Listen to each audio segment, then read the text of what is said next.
Picking up where we left off, line 115. Canto 1, The Birth and Childhood of the Flame, out of Book 4, The Birth and Quest. The Book of Birth and Quest. The dense, voluptuous azure was his gaze. A soft celestial urge surprised the blood. Rich was the instinct. Shut up, Rocco. Shush. Fucking crazy. Shh. Knock it off.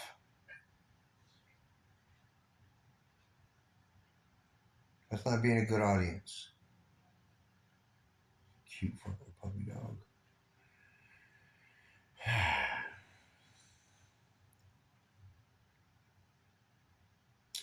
Sorry about that. The dense voluptuous azure was his gaze. A soft celestial urge surprised the blood. Rich. Oh. Yeah, I shared the last video with my mom. I love her very much. She suggested I wear a shirt. And in my later years, sometimes I still don't want to admit it, but Mom's always right, so I have on a shirt. Thank you, Mom. I love you.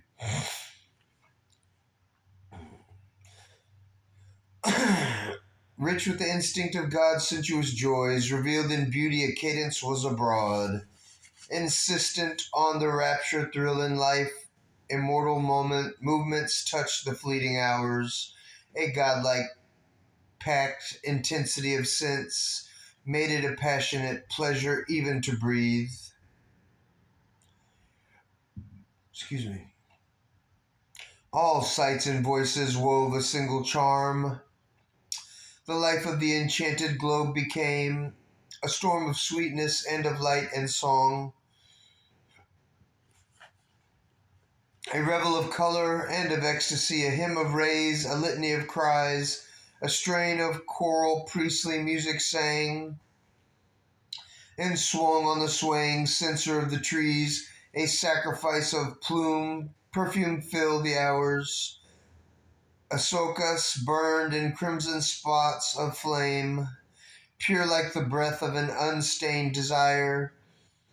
Ooh, white jasmines. I can smell them right now.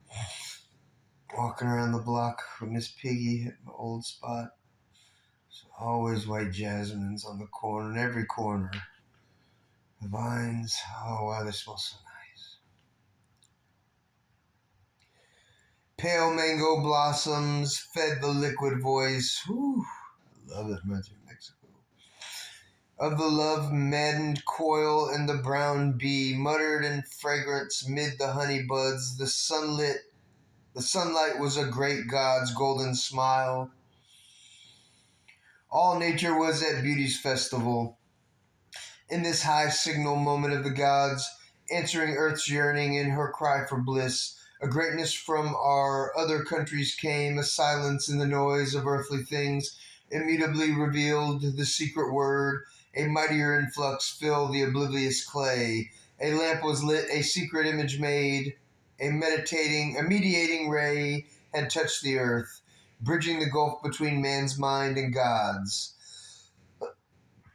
Excuse me. Its brightness linked our transient to the unknown, a spirit of its celestial source aware. Translating heaven into a human shape, descended into earth's imperfect mold. And wept not fallen to mortality, but looked on all things with large and tranquil eyes. Once had returned from the transcendent plains and bore anew the load of mortal breath, who had striven of old with our darkness and our pain, she took again her divine and finished task. Survivor of death and aeonic years, once more with her fathomless heart she fronted time. Again there she renewed, again revealed. Ancient closeness by earth vision veiled, the secret contact broken off in time. A consanguinity of earth and heaven, between the human portion toiling here and as yet unborn and limitless force. Again, the mystic deep attempt began, the daring wager of the cosmic game.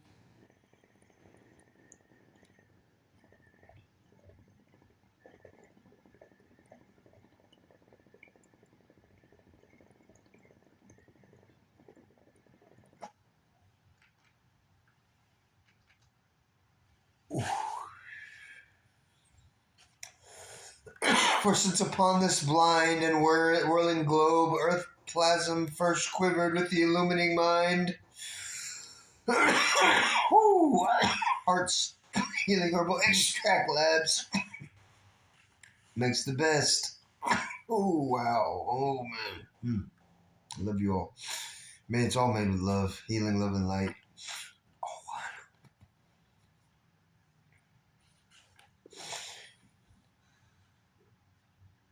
For since upon this blind and whirling globe, earth plasm first quivered with the illumined mind, and life invaded the material sheath, afflicting inconscience with the need to feel, since in infinity's silence woke a word, a mother wisdom works in nature's breast to pour delight on the heart of toil and want, and press perfection of life's stumbling powers, impose heaven's sentience on the obscure abyss, and make dumb matter conscious of its God. Although our fallen minds forget to climb, although our human stuff resists or breaks. I just had like a little flash. I'm going to pause for a minute at line 180. I'm going to share this with y'all. I'm usually told not to share your magic until it's starting to come to fruition, but being at this, it's something I'd be sharing on YouTube anyways on this channel. You might as well catch it here first. As reading it just struck me, I'm going to start another portion on this, a part of this YouTube channel where, sure y'all have heard me mention that me and my guardian angel, Miss Piggy, my bully pit, sweet puppy dog, we're finishing up this part of this journey in Houston, Texas for now. This part of this adventure we're wrapping up, and we're moving on up north to Oregon, where we will continue on our adventure. The next chapter of this divine journey shall begin, and all things go according to plan, I will be working on a farm, hopefully a legal marijuana farm, which has always been my biggest dream. But being that I was born and raised, grew up here in Houston, Texas, ain't really happening, so I always did mine. Always had my farm, never legal. So I've not been able to participate with the love that I had for the plants and the whole process of growth and taking the biomass, turning the trash to treasure with concentrates, extracts. The whole everything about the plant fascinates me. It's been my healing sacrament, and my biggest dream to go like work happily, freely, legally in a space where people enjoy and appreciate the plant and enjoy working with it and enjoy the people that appreciate to work with it even more, where it's not shunned upon or we don't have to like hide behind, shadows and all sketchy. So I'm gonna thank you, universe. It's time. I'm gonna chronicle this trip, this adventure with Miss Piggy Deedles and myself from Houston to Oregon, the new chapter of my life. I'm gonna try and chronicle it for this channel on YouTube. So tell me what you think about that. I'm gonna do it. It just dawned on me, why not? It'll be fun. So we pick up back where we left off, line 180. Canto 1, the birth and childhood of the flame. Let go. She keeps her will that hopes to divinize clay, Failure cannot repress, defeat o'erthrow. Time cannot weary her, nor the void subdue. The ages have not made her passionless. No victory she admits of death or fate. Always she drives the soul to new attempt. Always her magical infinitude forces to aspire the inert brute elements. As one who has all infinity to waste, she scatters the seeds of the eternal strength on a half animate and crumbling mold, plants heaven's delight in the heart's passionate mire. Poor Godheads, seeking into a bare beast frame, hides immortality in a mask of death. Once more that will put on an earthly shape, a mind empowered from truth's immutable seat. That pineal gland. The third eye. Was framed for vision. Yeah, what was I talking about? Was framed for vision and interpreting act. Instruments were sovereignly designed to express divinity in terrestrial signs, outlined by the pure of its new descent, a lovelier body form that earth had known, a lovelier body form than earth had known, as yet a prophecy only and a hint, the glowing arc of a charmed unseen whole. It came into the sky of mortal life, bright like the crescent.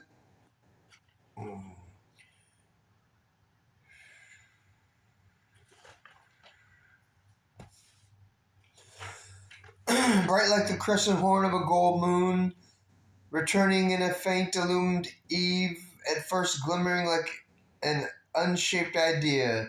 Passive she lay sheltered in worldless sleep, involved and drowned in matter's giant trance, an infant heart of the deep caved world plan, in cradle of divine unconscience rocked by the universal ecstasy of the sun's some mission power in the half-wakened frame, nursed a transcendent birth's dumb glorious seed, from which this vivid tenement was made, but soon the length of soul with from grew sure. Flooded was the dim cave with slow conscient light. The seed grew into a delicate marvelous bud.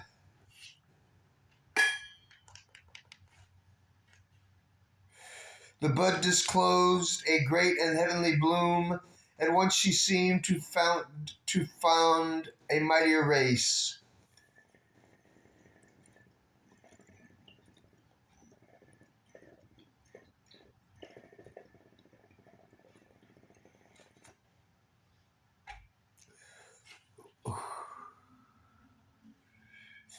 Arrived upon the strange and dubious globe, the child, remembering inly a far home, lived guarded in her spirit's luminous cell, alone mid men in her diviner kind. Even in her childish movements could be felt the nearness of a light still kept from earth, feelings that only eternity could share, thoughts natural and native to the gods, as needing nothing but its own rapt flight. Her nature dwelt in a strong separate air, like a strange bird with large rich-colored breast that sojourns on a secret fruited bough, lost in the emerald glory of the woods. I can't wait. Me and Pig are going to be lost. I hear that they call Oregon the Emerald Green State. It's emerald green everywhere. I can't wait. Sending emerald green healing, love, and light to all. For the benefit of all parties involved. We're all one. And so it is.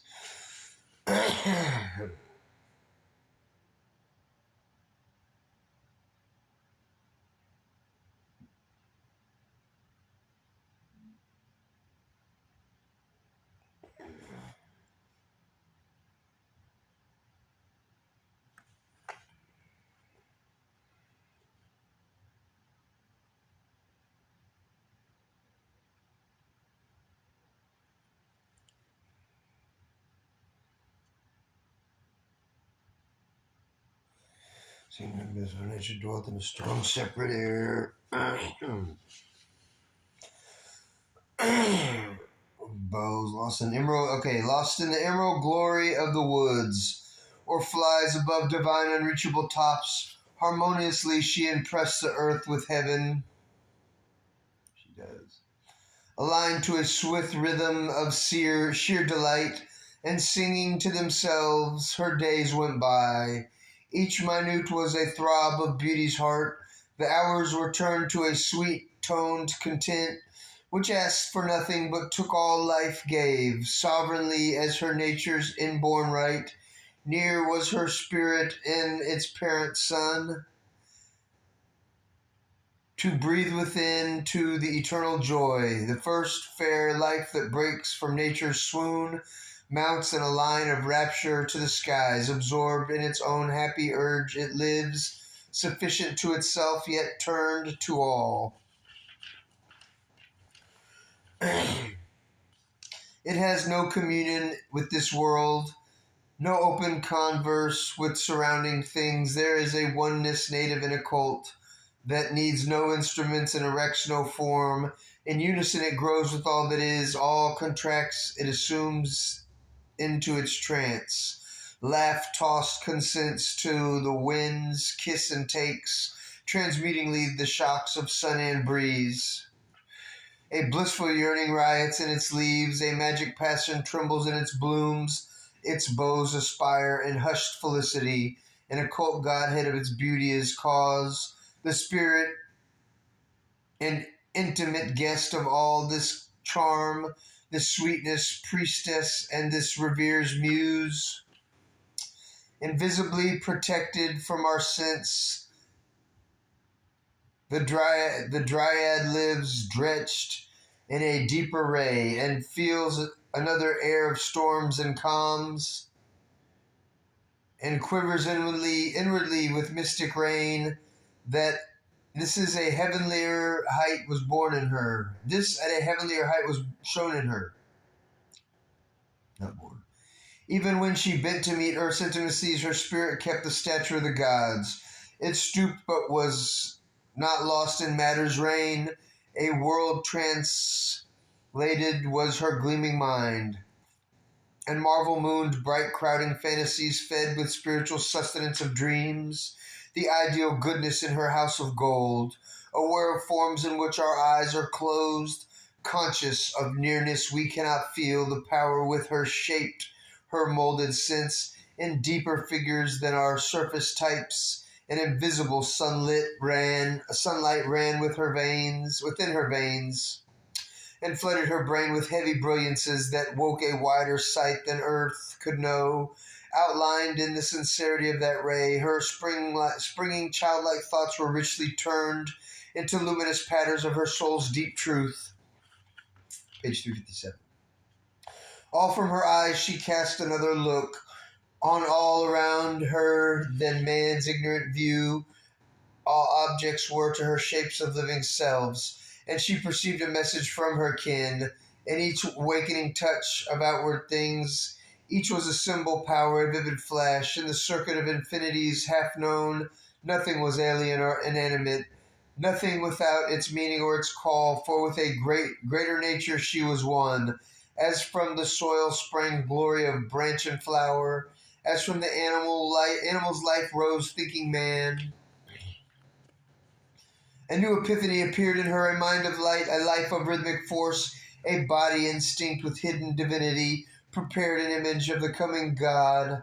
And when the slow rhyme of the expanding years and the rich murmurous swarm work of the days had honey-packed her sense and filled her limbs, accomplishing the moon orb of her grace, self-guarded in the silence of her strength, her solitary greatness was not less. Near the Godhead to the surface pressed, a sun-replacing childhood's nebula, sovereign in a blue and lonely sky, upward it rose to grasp the human scene. The strong inhabitant turned to watch her field. A lovelier light assumed her spirit brow,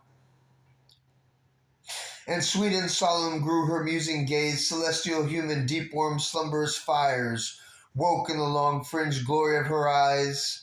Like altar burnings in a mysteried shrine, out of those crystal windows gleamed a will that brought forth that brought a large significance to life.